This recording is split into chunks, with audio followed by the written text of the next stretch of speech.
There's a question here. Did Tarantino strike it big because he was A, lucky, B, smart, or C, damn talented? I'll elaborate further. In the late 80s, Tarantino was working in a video store, whiling away his days watching movie after movie. He tried his hand at acting and actually starred as an Elvis impersonator in an episode of The Golden Girls. It's not known whether he actually slept with any of them. Tarantino had always been a fan of obscure foreign and independent films from which he would draw his inspiration.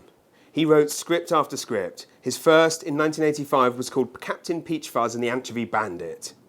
One film that was of great inspiration was City on Fire, or Lung Fu Fong Wan as most of you probably know it.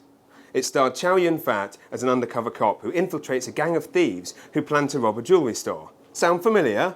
He shot his first film, Reservoir Dogs, in 1992 and entered it to the Sundance Film Festival. It was nominated for the Grand Jury Prize. He didn't win, but what he did get was much, much better. Mass critical acclaim, and he was born a star overnight.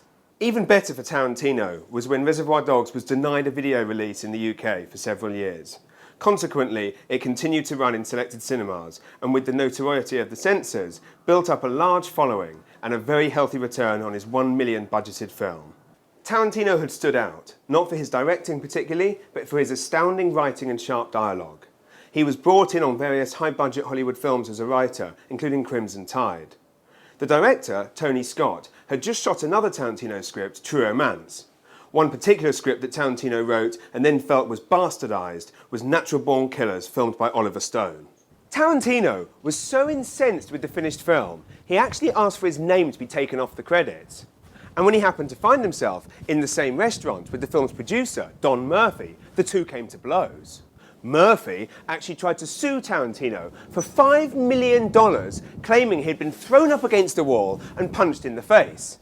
Eyewitness reports, however, suggest it was far less macho than that, and more like two little girls fighting in a schoolyard. In 1994, Tarantino introduced the world to his second film, Pulp Fiction. This time he ended up winning the Palme d'Or at Cannes, a writing Oscar, as well as numerous other awards. He had emerged from a cult following to box office gold. The world went wild over him. Not only that, but he resurrected the career of John Travolta, whose only recent successes were the vomit-semen mixture, Look Who's Talking. Tarantino paced himself. He concentrated more on writing projects for his friends and collaborators like Robert Rodriguez, making sure he got cameo roles in return. Pulp Fiction was followed up with the blaxploitation film Jackie Brown, if you ignore the diarrhea stain that was 4 Rooms. And he didn't direct again for another 6 years when he returned with the Kill Bill saga. A brain fart ensued, and he came up with his worst film so far, Death Proof. But I'm glad to say, after 17 years since his first foray into film, he's back with Inglorious Basterds. So, going back to my original question, was it luck, intellect, or talent that got him here? Well, his timing was perfect. He launched himself during the wave of popularity for independent cinema.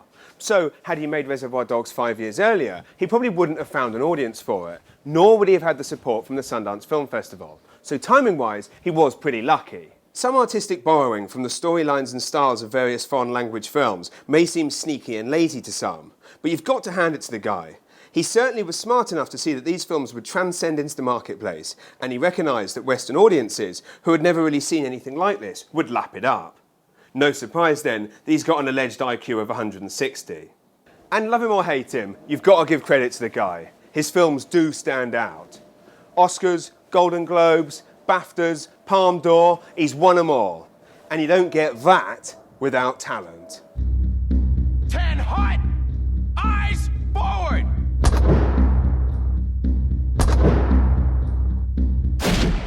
My name is Lieutenant Aldo Ray. And I need me 8 soldiers. We're gonna be dropped into France dressed as civilians. We're gonna be doing one thing only. Killing Nazis. Yes, sir! Members of the National Socialist Party conquered Europe through murder, torture, intimidation, and terror. And that's exactly what we're gonna do to them. We will be cruel to the German. And through our cruelty, they will know who we are. They will find the evidence of our cruelty in the disemboweled, dismembered, and disfigured bodies of their brothers we leave behind us. And the German will not be able to help themselves from imagining the cruelty their brothers endured at our hands, and our boot heels, and the edge of our knives. And the German will be sickened by us. And the German will talk about us.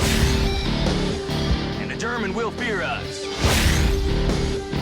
Nazi ain't got no humanity. They need to be destroyed. Each and every man under my command owes me 100 Nazi scalps. And I want my scalps.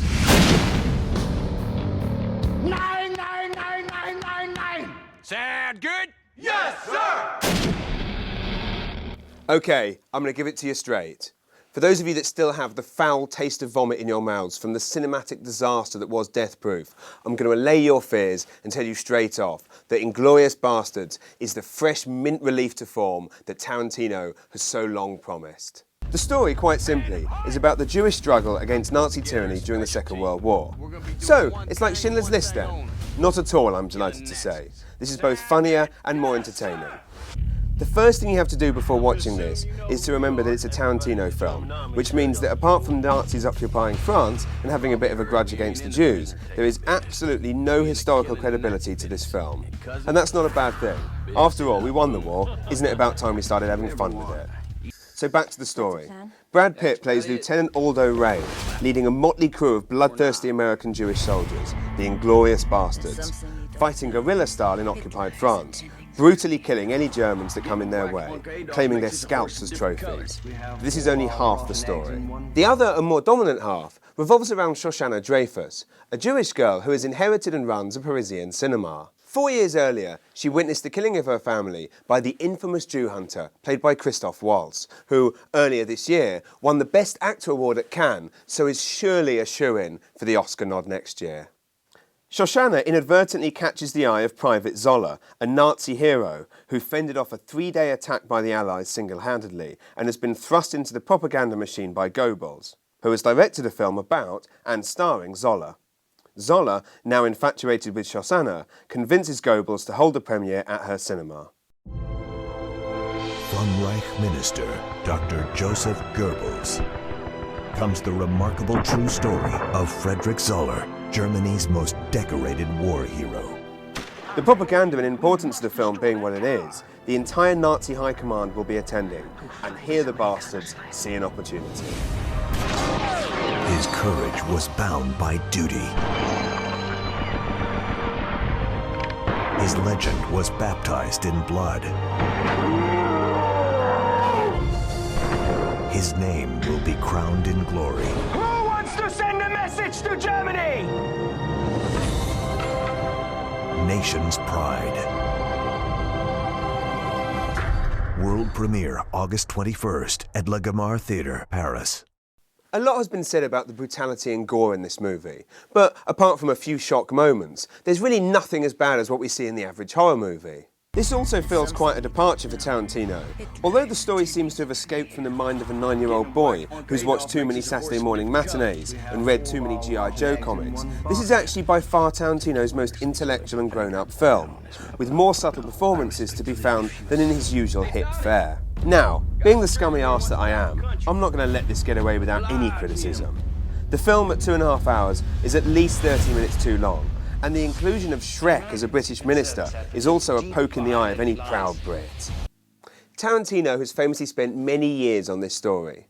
That being the case, all I can say is, let's hope we don't see another one from him for a few more.